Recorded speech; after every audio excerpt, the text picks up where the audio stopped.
Lahumul Fatihah.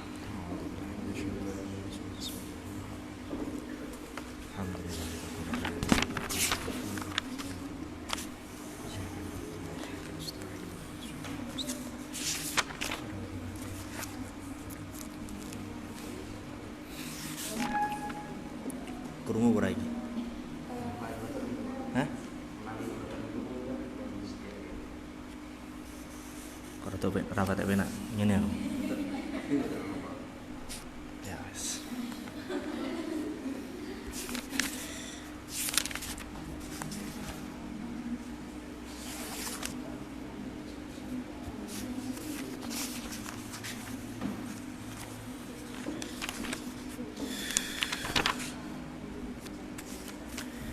Bismillahirrahmanirrahim.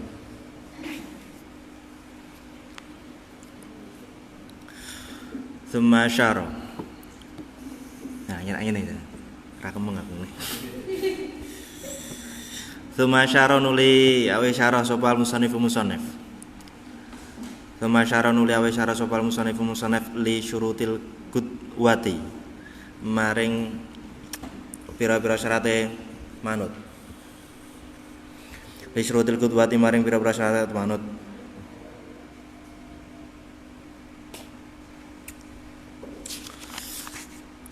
Bikolihi kelawan dawuhe musannif. Wa ayyu maudiin utawi endi-endine panggonan.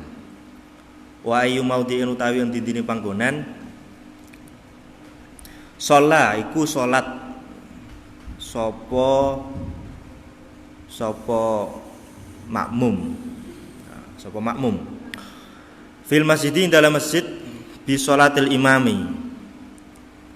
Bisolatil imami kelawan salate imam fihi ing dalam masjid wahwa hale utawi makmum el makmum tegese makmum iku alimun ngaweruhi bisolatihi kelawan salate imam el imami tegese imam bimusyahad kelawan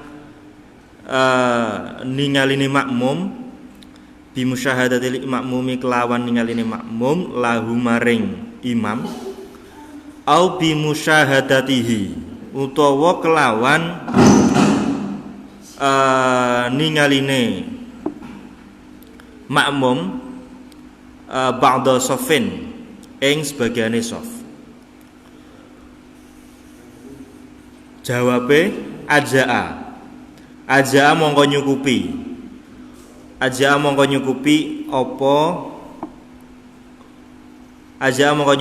hu ing makmum apa dalika mengkono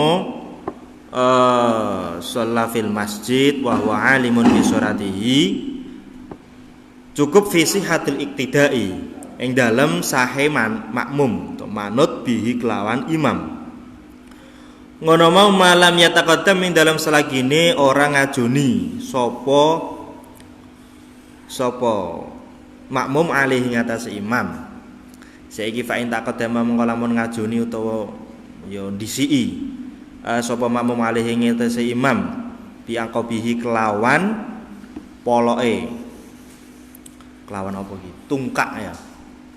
Tungkake makmum fi jihatihi ing dalam arah-arahe makmum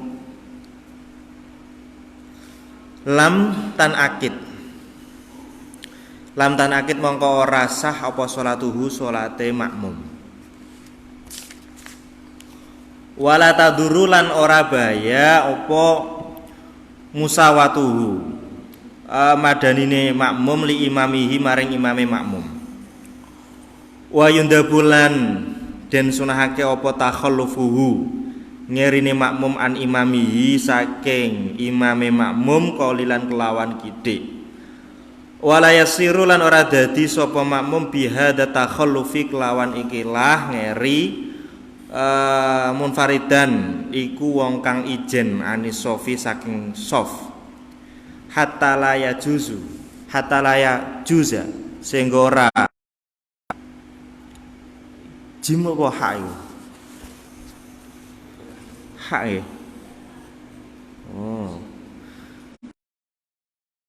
Oleh sapa makmum fadilatal jamaati ing fadilahe jamaah.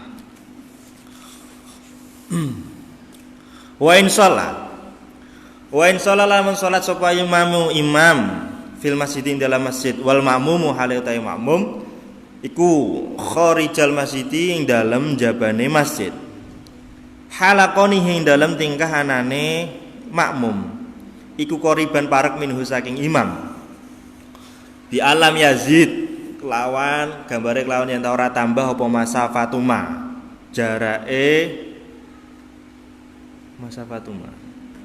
jarake perkara benahuma kang tetep ing dalem antarane makmum lan imam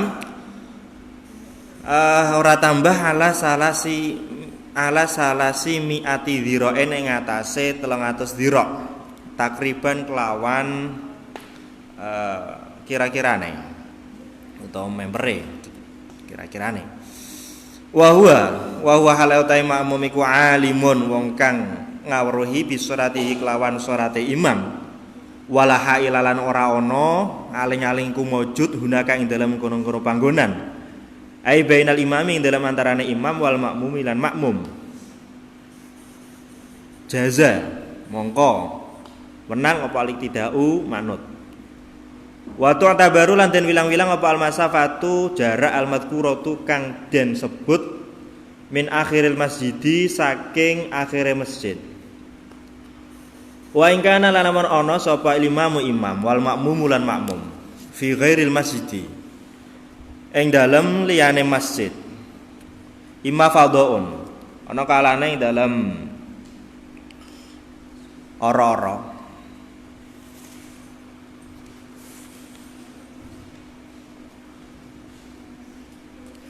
ana kalam dalam ora-ora au binaun utawa apa bangunan ya fasyaratu mongko ta syarat iku alla yazida yen ora tambah apa majarak bainahuma kang tetep ing dalam antarane imam lan makmum ora tambah ala sarasi miati dhirain ing atase 300 dhira wala yakuna lan arep yen ora ana bainahuma ing dalam antarane makmum lan imam apa hailun perkara kang ngaling-alingi.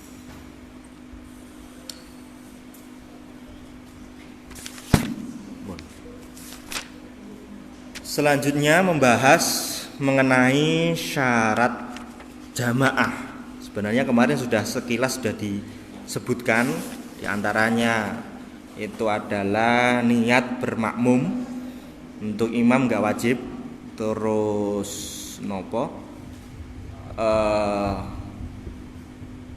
laki-laki nggak boleh makmum perempuan dan seterusnya itu sebagian termasuk syarat sebenarnya.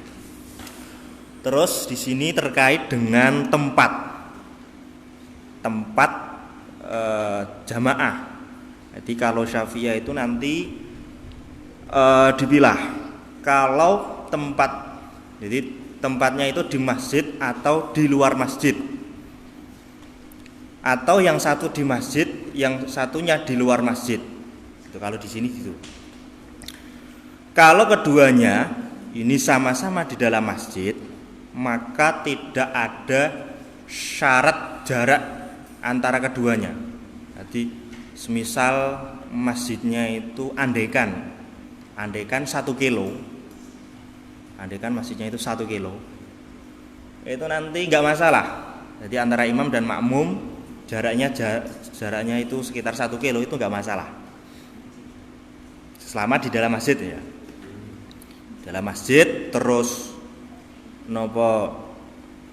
makmumnya itu mengetahui perpindahannya imam, gerakannya imam, alimun bisurati mengetahui gerakannya imam, mengetahuinya itu nggak harus langsung, bisa dengan melihat dengan suaranya, nggak lihat wonge tapi krungu suarane atau krungu suarane mubalek utawa ngerti sop sangka ngarepe kalau di kitab kontemporer, atau ngerti dari suara pengeras suara itu juga bisa.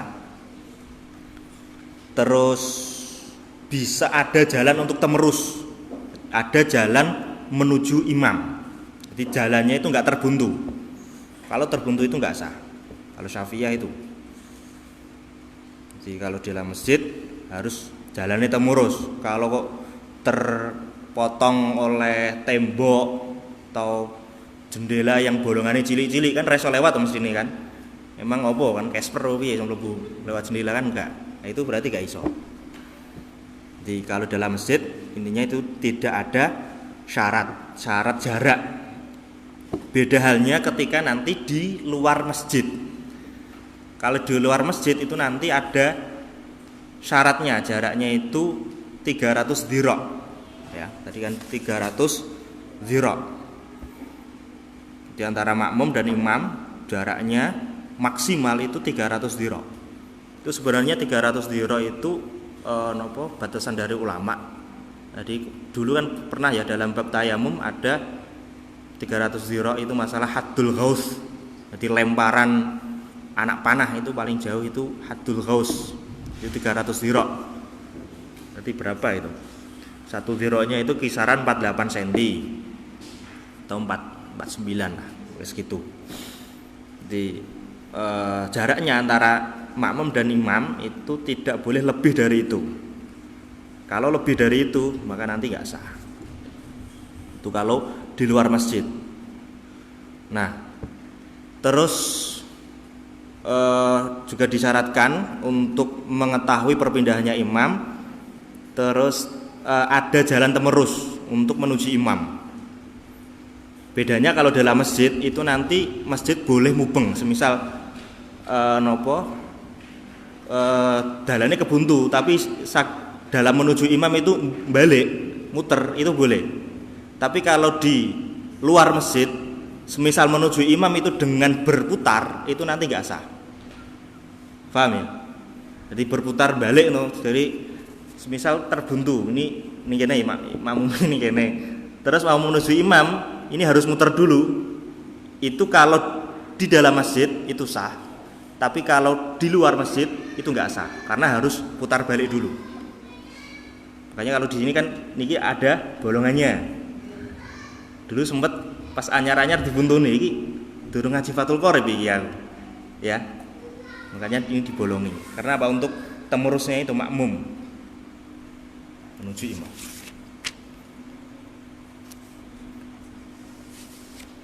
Nah, itu kalau Syafi'iyah semacam itu. Jadi nopo syarat harus ittihadul makan. Ittihadul makan itu kalau masjid enggak ada jaraknya, jarak seberapapun tetap satu makan karena masjid itu tempatnya sholat. Tapi kalau di luar masjid itu nanti ada jarak 300 dhira'. Kalau Malikiyah itu tidak mensyaratkan ittihadul makan. Tidak mensyaratkan ittihadul makan. Yang penting bisa mengetahui gerakannya imam. Malikiyah itu enggak harus satu tempat, enggak harus. Di beda tempat enggak masalah. Jadi beda tempat ya berarti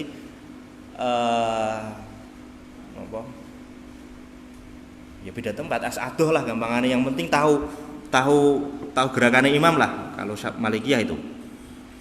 Kalau Hanafiyah hail itu enggak masalah. Semisal ada hail itu enggak masalah. Kalau Hanafiyah. Jadi semisal sing salat semingi kae melu madzhab liya. Sempat ditutup kae to. Iki melu madzhab liya. Kalau Syafi'iyah enggak sah. Salate sampean rasa kabeh. Sing itu. Makane lha kok paham tuh.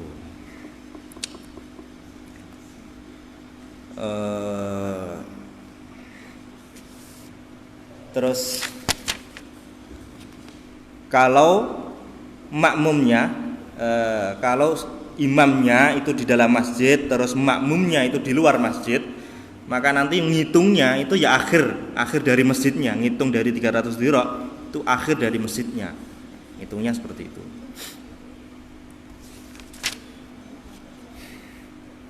Terus masalah syaratnya lagi di sini disebutkan makmum tidak boleh posisinya berada di depannya imam. Jelas. Wong manut ngosok manut ning ngarepane. Penumpang ngarepi supir. Rumang kan ya ora iso. Meh ngetke gerakane imam ku piye go spion. napa makmum harus berada di makmum tidak boleh mendahului imam. Kalau sama itu nanti hukumnya makruh. Kalau posisinya sama itu hukumnya makruh. Terus masalah berdiri, masalah posisi itu ketika berdiri itu yang dinilai itu adalah tungkaknya. Apa tungkak bahasa Indonesia apa? Tumitnya. Jadi semisal tumitnya di belakang tapi jarinya di depan nggak masalah. Jadi ada orang kakinya panjang, kaki panjang, itu tumitnya di belakang tapi jarinya melebihi imamnya nggak masalah karena yang diiktibar itu adalah tumitnya. Terus kalau posisinya duduk itu yang diiktibar adalah pantatnya. Itibar itu pantatnya. Kalau posisi duduk tidur miring itu berarti ya tidur miring kan setara ya wis awake kuwi lambunge kuwi lah. Nah, tidur terlentang itu yang dinilai adalah kepalanya. Tuh. Kalau sama itu nanti hukumnya makruh. Makmum karo imam malah baris. Itu hukumnya makruh. Tapi nopo untuk menangi takbiratul ihramnya, menangi Fatihahnya itu nanti juga ada akan mengurangi fadilatul jamaah. Itu kalau nopo dalam posisinya. Terus kalau gerakan dalam rukunnya, kalau dalam rukun qauli Fatihah kemarin sempat ditanyakan, itu semisal mendahului imam itu makruh. Mendahului imam itu makruh. Kalau ketika yang dibaca jahar kan 1 2 itu kan ketahuan kan, itu makruh. Kecuali kalau ada uzur ya kayak pas terawih iku wis piye kan kena arah nyicil ke awal Fatihah ra rampung. Apa-apa. Rukun fi'li itu nanti ketika mendahului 2 rakaat itu nanti hukumnya batal. Tapi kalau 1 rakaat, 2 rukun ketika mendahului 2 rukun itu nanti sholatnya batal. Kalau mendahului 1 rukun itu nanti haram. Mendahului 1 rukun haram. Kalau telat dari imamnya, telat itu maksimal 2 rukun tanpa uzur. Kalau ada uzur itu nanti 3 rukun tawil. 3 rukun tawil itu biasanya prakteknya makmumnya itu bacaannya lemot. Jadi bacaan Fatihahnya itu lemot sehingga untuk menyelesaikan Fatihah itu butuh lama.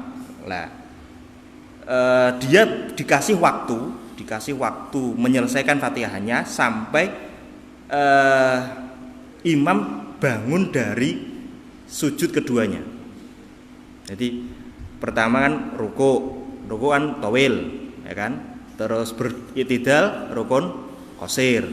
Terus sujud pertama itu tawil, terus julus baina sajdatain qasir, terus sujud kedua itu kan 3 rukun tawil. Kalau bangun dari itu kok sudah masih belum selesai, itu nanti dia menyesuaikan dengan gerakan imamnya, nambah 1 rakaat. Jadi batas toleransinya membaca Fatihah biasanya.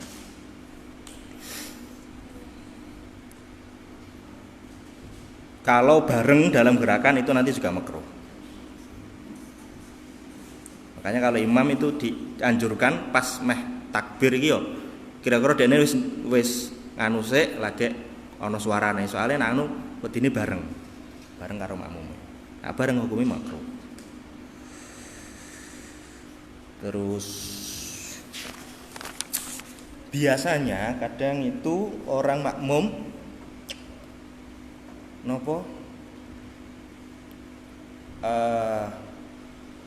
makmum masbuk itu biasanya kadang jadi untuk mendapatkan rakaat itu nanti dinilai adalah dari ruku.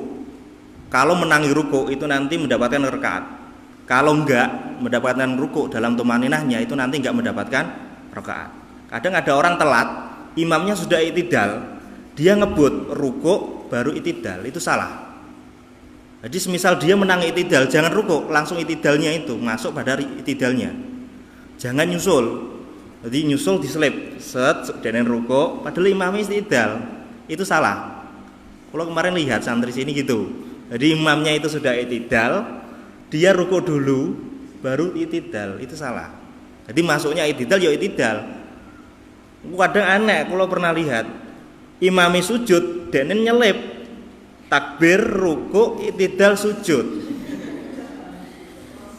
Iya, itu ada. Itu kayak balapan, semacam balapan itu malahan saya lihat. Jadi saat nemune imam lah, saat nemune imam dalam posisi apa itu dilanjutkan gitu. Jangan kok malah dikebut. Terus baiknya, semisal sampean menemukan imam dalam posisi sujud, sampean sujud wae. Dalam posisi duduk, baina sajdatain langsung duduk, jangan ngenteni ngadeg. Itu satu versi ada yang mengatakan makruh. Karena apa? Iman-iman karo ibadah. Jadi sampean koyo-koyo kesane iman-iman to bae. Lah iman-iman padha ra entuk rakaat kan ngono. Itu ada yang mengatakan makruh. Terus ada beberapa syarat lagi yang enggak dicantumkan di sini.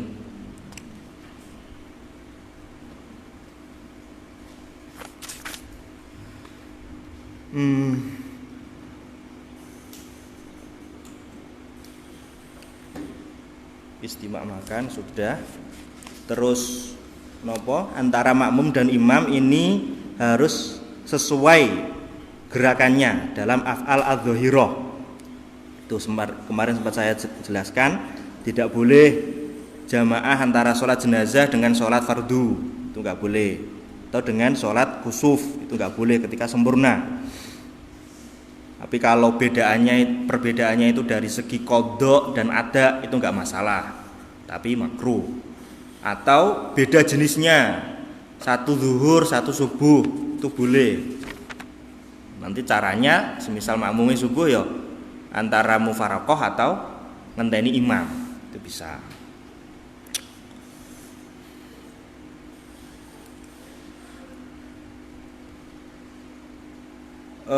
Terus kalau Syafi'iyah itu ada persyaratan lagi bahwa di sana disyaratkan sholatnya imam itu harus sah menurut iktikadnya makmum. Jadi kalau Syafi'iyah ada tambahan nopo, sholatnya imam itu harus sah dalam perspektif makmumnya. Contohnya gini, Malikiyah itu di sana tidak mewajibkan membaca Fatihah, membaca Bismillah dalam Fatihah. Bahkan di sana itu dikatakan haram. Malikiyah itu lucu, ya maksudnya ajib lah. Kalau lucu ke sana bi. Jadi ajib, cara kita ajib. Jadi kalau fardu mereka baca Bismillah itu haram. Tapi kalau dalam sunnah itu boleh.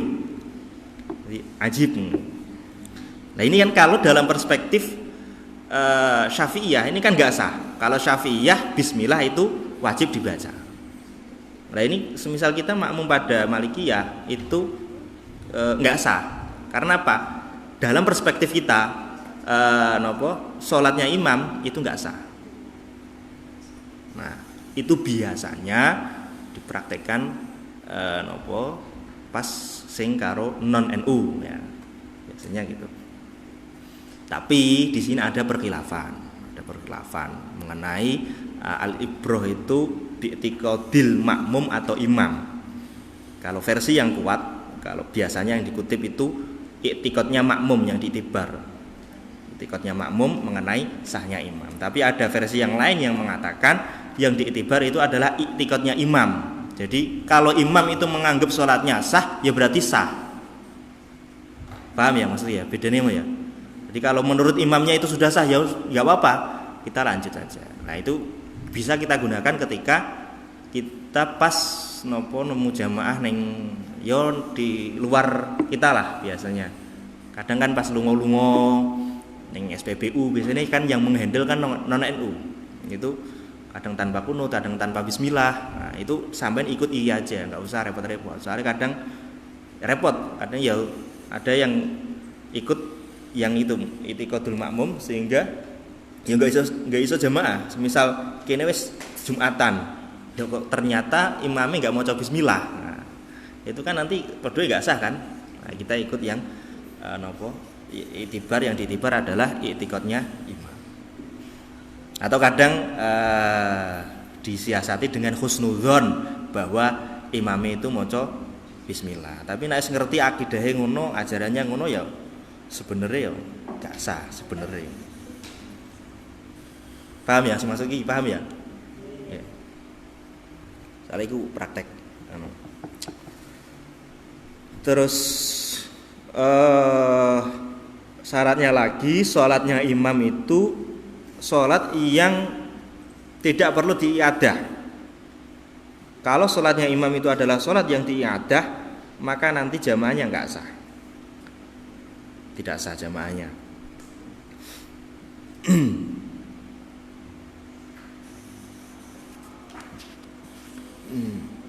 Contohnya kayak yo gitu sing wong tayamum ana sing ning tempat biasanya ana banyu, utawa sing jabirah tapi tidak memenuhi kriteria, itu nanti nggak sah menjadi imam karena nopo sholatnya itu lemah.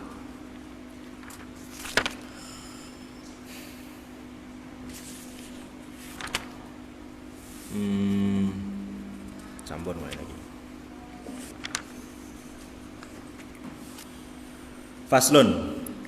Faslun ai hadza utawi iki kono fasal suwiji fi qasris sholati ing dalam masalah ngosor salat. Fi qasris sholati ing dalam ngosor salat wa jam'iha lan jamak salat.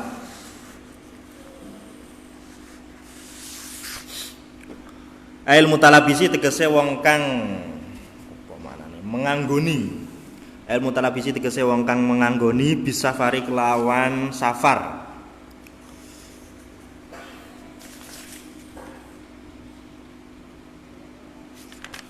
Qasrus sulati utawi ngosor salat ar-rubaiyati kang bangsa papat, la ghairuha dudu liyane rubaiyah, min sunaiyatin nyatane kang bangsa loro, au sulasiyatin utawa kang bangsa telu. Wa jawazu qasris sholati lan wenange ngosor salat ar-rubaiyati kang bangsa papat iku bi khamsi syaraita kelawan 5 pira-pira syarat. Bi khamsi syaraita kelawan 5 pira-pira syarat. Al awalu ta kang pertama iku ayakuna arep yen ana apa safaruhu lungane syakhs, syakhsu tegese awak-awakan ana iku fi ghairi maksiatin ing dalem liyane maksiat. Wa utawi safaruhu fi ghairi ma'siyatin iku syamilun mengku lil wajibi maring safar wajib kakodo idainin koyok nyaur utang, walil mandubi lan maring sunnah kasilatir rahimi koyok silaturahim, walil mubahi lan maring mubah kasafari tijaratin koyok lunga dagang. Wa amma safarul maksiyati, anapun utawi safar maksiat kasafari kaya lelungan likot itoriki krana begal dalan merampok. Fala tarakhusa mongko rano kemurahan niku mujud fihi ing dalem safar likot itorik bikosrin kelawan ngosor salat wala jam'in lan ora jamak salat. Wasani utawi kang kaping pindho iku antakun arep yen ana apa masafatuhu jarake safar safare tegese lelungan iku sitata asyara 16 apane farsakhon farsakhe tahdidan kelawan pastine fil asahi miturut kaul asah walatu sabulan ora den itung apa muddatur rujui mangsane bali minha saking sitata asyar. Wal farsah utawi farsahu sak farsah iku salah satu amyalin 3 mil Wahina idzin lan ing dalem nalikane wal farsah salah satu amyal fa majmu'ul farasikhi mongko utawi jumlahe pira-pira farsah iku sama niyatun 48 lan 40 apane melan mile. Wal mailu utawi mil iku arba'atu alafin 4.000 apane khutwatan jangkahane. Wal khutwatu utawi sak jangkahan iku salah satu akdamin telong apa delamaan. Wal muradu ta perkara kang den karepake bil amyali kelawan mil iku al hasyimiyatu mil hasyimiyah Bani Hashim. Wasalisu ta ikan nomor 3 iku antakun arab yen ta ayakun arab yen ta ana sapa al qasiru wong kang ngosor salat iku muaddiyan wong kang salat ada li salati maring salat arba'iyati kang bangsa papat. Wa amal faitatu napun utawi salat kang pot kang qadha hadiran ing dalam tingkah ning omah ya falatuk do mongko ora den qadai apa faitah fi dalam safar maksuratan hale den qasar. Wal faitatu utawi salat kang pot fi safar ing dalam lelungan iku tukdo den qadai kena den qadai apa safar apa faitah fi safar fihi dalam safar maksuratan hale den qasar ngosore la fil hadori ora ing dalem umah.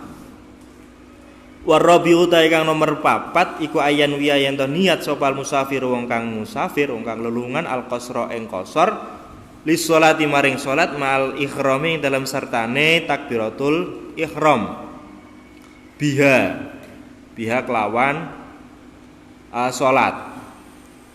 Al khamisu ta kang nomor 5 iku allayatamma yen to ora makmum sapa qasir fi juz'in ing dalam bagian min sholatihi saking salate qasir bimukimin kelawan wong kang mukim biman tegese kelawan wong yusoli kang salat sapa man salatan kelawan salat tamatan kang sempurna.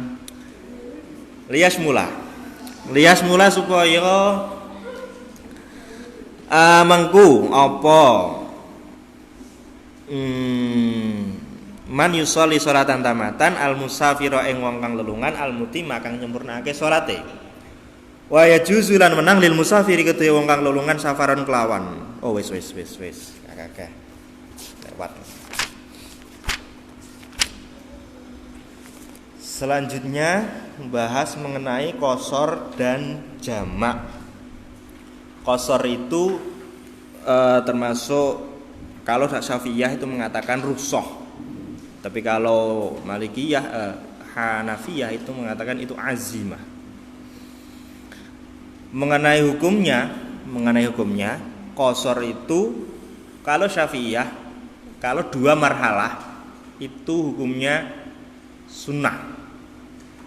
Kalau safarnya itu 2 marhalah itu hukumnya sunnah. Tapi kalau 3 marhalah itu sunnah muakkad. Karena kalau Abu Hanifah 3 marhalah itu hukumnya wajib, makanya menjadi sunnah muakkad.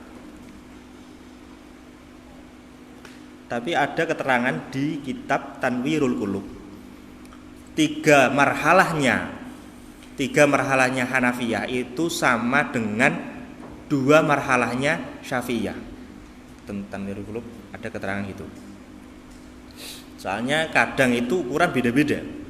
Kayak seperti satu sok di Syafi'iyah itu kalau dikonversi itu kan kisaran ya ada yang mengatakan 25 dan mengatakan 27, ada yang mengatakan 27 kilogram. Tapi kalau Hanafiyah satu sok itu 3,8 kilogram. Kalau itu jadi makanya dalam ukuran-ukuran itu relatif beda-beda. Itu mengenai hukumnya. Kalau jamak itu hukumnya makruh. Jamak itu hukumnya sebenarnya makruh. Jadi yang disunahkan untuk melaksanakan itu adalah sholat qashar. Tapi kalau jamak itu makruh karena itu mengeluarkan sholat dari asalnya, dari waktunya. Kalau di asbah itu kan ada. Udah nyampe belum asbah? Wes lah. Gak nyemak. Ya gak apa-apa. Jadi kalau bisa ngaji itu otaknya konsen. Biar percuma ngaji ya. Kulo ya gak ngaji, Pak sinau. Kok tekan ngono. Oke. Terus ilmu talabis lis safar. Terus yang diperkenankan safar ini apa? Qashar itu adalah untuk sholat yang 4 rakaat. Kalau 2 rakaat atau 3 rakaat itu nggak boleh. Tapi ada satu versi yang mengatakan boleh. Itu sholat subuh itu boleh diqashar menjadi 1 rakaat ketika dalam keadaan khauf. Itu boleh. Sholat subuh. Tadi saya baca yang 3 rakaat. Ya wes. Tuh ada yang mengatakan demikian. Tapi ya kebanyakan ya 4 itulah. Terus untuk qashar ini ada 5 syarat. 5 syarat untuk diperkenankannya. Yang pertama adalah safarnya itu tidak safar yang maksiat. Berarti tidak safar maksiat, itu nanti masuk wajib, mandub, sunnah, mubah atau bahkan makruh. Kalau di kitab itu biasanya contoh safar makruh itu seperti orang jualan kain kafan. Jadi orang jualan peralatan kematian itu hukumnya makruh. Karena apa? Biasanya ya arep-arep ana wong mati. Makanya oleh ulama itu dikatakan makruh. Niatnya harus elek, wah alhamdulillah ana wong mati akeh yang ada. Makanya itu kalau di kitab wong sing jualan sing perlengkapan kematian itu dihukumi makruh. Padahal ya kalau dilihat dari perspektif lain ya bisa wae malah sunnah. Saiki nek ana wong dodol ya susah, Mas. Ya mbok, kan ya perspektifnya kan kadang ngono. Itu. Jadi kalau selama nggak maksiat ya masalah. Kemarin sempat disinggung dalam bab napa kayak mashu muzah ya, masul khuf. Di maksiat itu nanti ada kalanya asi fis safar, ada asi fis safar, asi bis safar, asi bis safar fis safar, asi fis safar. Kalau asi bis safar itu memang sejak awal niatnya maksiat, itu nanti nggak boleh tarukhus. Terus asi bis safar fis safar. Jadi niat awalnya taat kemudian diganti menjadi maksiat di perjalanan. Ini asi bis safar fis safar. Ini nggak boleh. Tapi kalau asi fis safar, jadi niatnya taat tapi di perjalanan melakukan kemaksiatan itu nggak masalah, tidak merubah niatnya. Misal lunga ziarah, sandale ilang, jika sandale wong sing apik. Biasanya kan yang makom kan, lah mosok meh nyeker kan yo izin. Akhirnya akhafud dororan mungkin. Akhirnya jika sandale wong itu maksiat tapi tetap boleh menerima rukhsah safar, ya ini qashar. Jadi yang nggak boleh itu asi bis safar, asi bis safar fis safar itu yang nggak boleh. Kalau asi fis safar itu boleh. Itu karena apa? Karena qashar itu merupakan rukhsah. Lah rukhsah la tunatu bil ma'asi. Rukhsah itu nggak boleh dilakukan atas motif disertai dengan kemaksiatan, itu nggak boleh. Keringanan kok karo maksiat ya nggak oleh. Itu kalau mayoritas ulama gitu. Tapi kalau Imam Muzani itu juga seru kalau pendapat. Itu beliau mengatakan mutlak boleh. Entah asi bisafar gak apa-apa. Soalnya gini, wong ning lunga itu biasanya potensi maksiat. Angel, orang ninggal maksiat angel. Sama seperti Abu Hanifah itu juga mengatakan boleh mutlak. Tapi ya wis manut iki, makanya dalam masalah tanazzuh rekreasi itu ulama itu mengatakan termasuk hal yang tidak memperbolehkan qasar. Mayoritas Syafi'iyah itu rekreasi. Kalau dalam bahasa kitabnya itu namanya tanazzuh. Tanazzuh itu ya rekreasi. Itu nggak boleh qasar. Karena apa? Bukan gharad shahih. Yang gharad shahih itu ya kayak jualan, dagang, apalah, silaturahim kan gharadnya shahih. Kalau tamasya rekreasi itu menurut madhab yang kuat di Syafi'iyah itu tidak termasuk gharad shahih. Ya kayak ini Bali pengen ndelok sumur di pinggir pantai itu kan gharadnya sudah enggak shahih lagi. Tujuannya udah enggak shahih lagi. Itu satu versi, tapi versi yang lain ya sudah termasuk karena biasanya orang itu kalau nggak refreshing itu sumpek, iya kan, kewalo. Jadi ya enak refreshingnya lah. Ya cara neng pondok ya ono bal-balane, ojo kok sebendino bal-balan terus. Ya bal-balan itu refreshing. Jadi ya seminggu ping loro, seminggu ping telu kan jenenge refreshing. Kalau harian itu namanya kegiatan rutin. SSB ya. Ini pondok bukan SSB. Yang dilatih itu malah keterampilan bermain sepak bolanya bukan belajarnya. Kan ya lucu.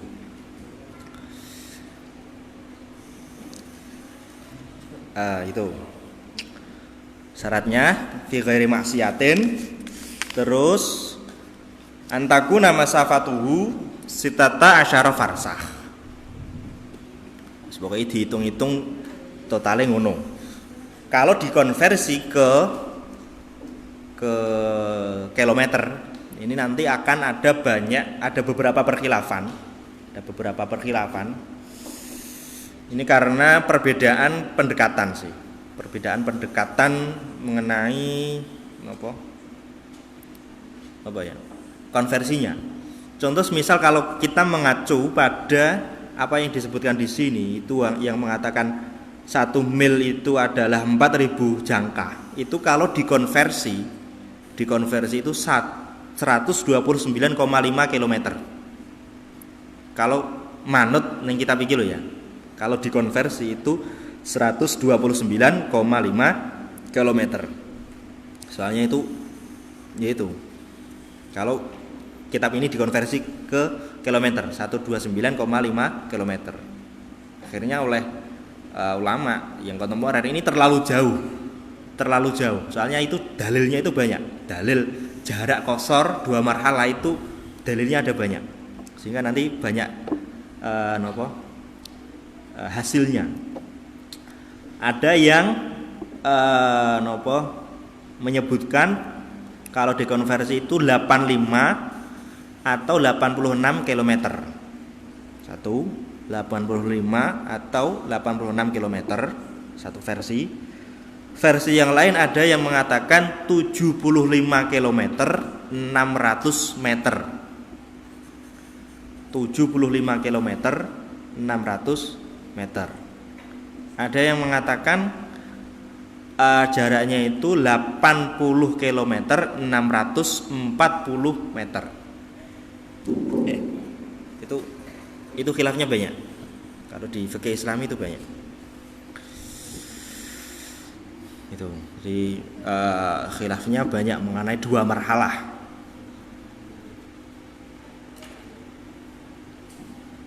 Malah kula baca itu di fikih Islami Hanafiyah itu 69 km. Hanafiyah itu 3 marhalahnya. Yes.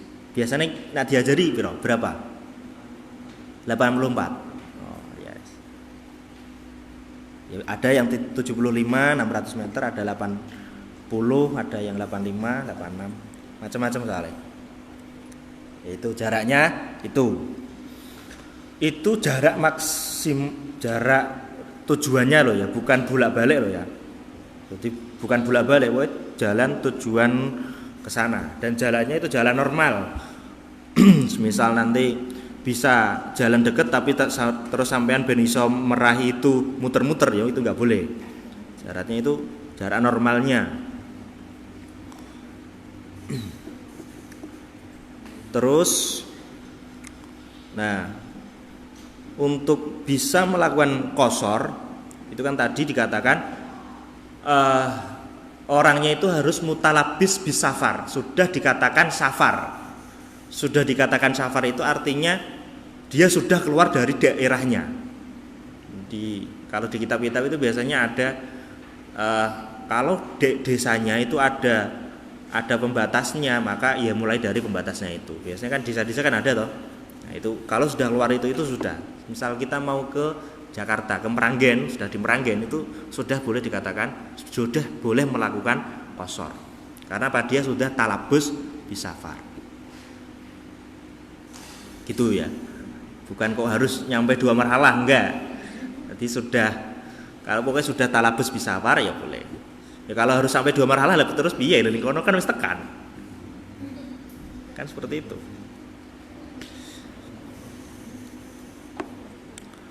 Terus sholatnya itu adalah sholat yang ada, bukan sholat yang qadha. Kalau sholatnya qadha, qadha dari hador itu nggak boleh. Tapi kalau qadha safar dan safarnya itu memenuhi kriteria, maka boleh diqadhai di safar yang memenuhi kriteria. Boleh. Terus ayan wiyal musafir qasra, terus niatnya itu besertaan dengan takbiratul ihram. Ini niatnya itu dimasukkan di takbiratul ihram. Beda kalau jamak. Kalau jamak itu selama belum salam itu boleh. Makanya kalau sholat biasanya kan jamak qasar itu niatnya wangel kan. Usolli fardhu jam'a taqdimin ma'al asri udah. Mulut kosron terus wah ini bingung ning utek kan. Tumbuk-tumbuk isih makmuman pisan. Yes. Kabutan. Nanti kalau jamak misal kabutan boleh di rodone akhir, enggak boleh, enggak apa-apa. Kalau Syafi'iyah mayoritas ini qashar di dalam takbiratul ihram meskipun ada terus pokoknya ya. Ada yang mengatakan boleh sebelum salam, ada yang boleh. Bahkan kalau Malikiyah itu seru malah. Kalau Malikiyah itu semisal perjalanannya jauh, niatnya itu diletakkan di awal saja, untuk selanjutnya nggak perlu niat. Sama seperti konsep puasa. Puasa itu kan kemarin awal diniati poso sabeh, seterusnya nggak perlu niat. Sama konsepnya Malikiyah. Kemarin itu kita itu diajari konsep Malikiyah. Niat pada awalnya saja, selanjutnya nggak perlu niat. Aman. Itu ke qashar juga gitu. Jadi niat awalnya saja, selanjutnya nggak perlu niat. Itu Malikiyah. Penak ngaji karo aku penak toh. Tapi aja yo terserah wis. Di gawe napa perbandingan lah. Ya perbandingan. Jadi untuk qashar itu kalau Syafi'iyah banyak kan itu letaknya di takbiratul ihram. Kalau jamak itu selama belum itu kalau jamaknya jamak takdim. Kalau takhir ya tinggal diletakkan di awalnya saja. Kalau takhir itu nggak perlu niat jamak loh ya. Niatnya itu di awal pas mau di jamak takhir itu sudah niat. Setelahnya itu nggak perlu niat. Karena niat jamaknya mau tadi. Niat ikhraju sholat an waktiha kan itu sudah cukup. Ya kalau diniatin ya rapopo. Ya engko sok wae. Sok bab jamak. Sesuk terakhir ya penutupan. ora krasa. Lah, saya lanjut. Yang kelima ini dia tidak makmum kepada orang yang menyempurnakan sholatnya. Meskipun bagiannya, jadi semisal cuma menangi nopo akhir sholatnya itu kalau imamnya itu mutim itu nggak sah niat kosornya, berarti nanti dia harus menyempurnakan. Akhirnya repot. Kalau orang yang mutim makmum, orang yang menyempurnakan sholat makmum kepada orang yang kosor itu boleh. Kadang wong kleru apa lali apa ora ngerti. Jadi kalau orangnya mutim itu boleh kepada orang yang kosor, tapi orang yang kosor enggak. Kalau makmum sama mutim berarti nanti dia mutim, enggak boleh kosor.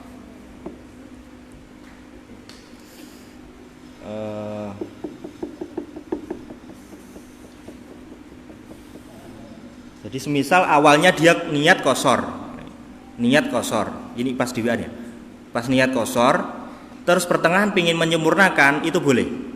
Tapi kalau awalnya menyempurnakan, terus niat kosor itu nggak boleh. Jadi kalau niatnya awalnya kosor, pingin menyempurnakan itu boleh. Tapi kalau niatnya sempurna diganti kosor itu nggak boleh, harus disempurnakan.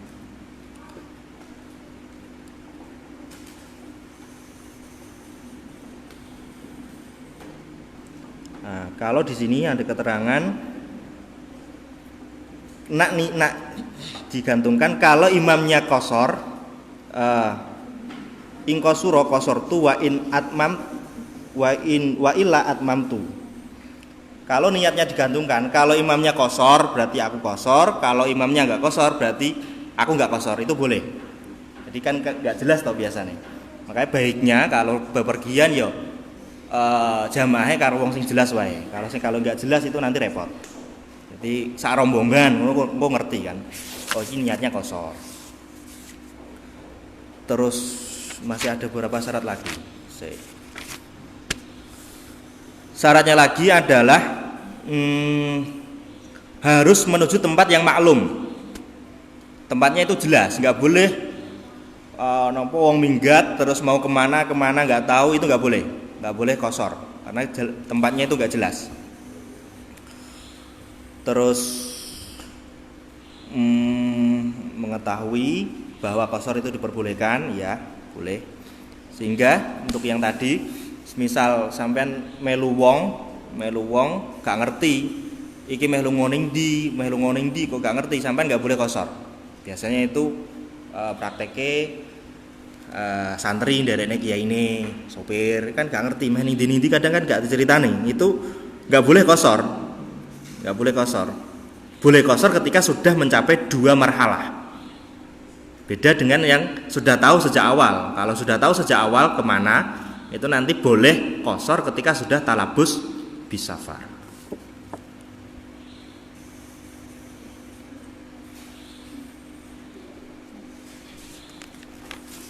Napa? Enten pertanyaan?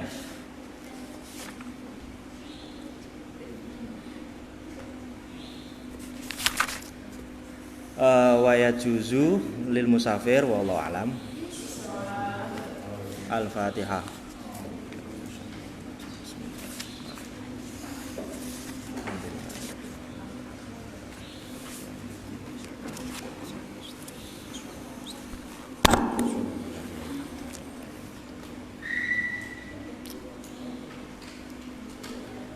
Ngajini Pak Mus wis katang.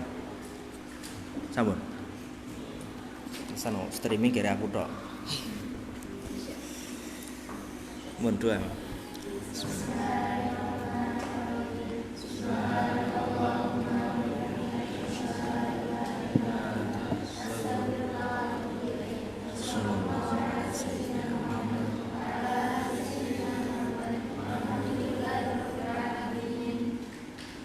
Wassalamualaikum warahmatullahi wabarakatuh.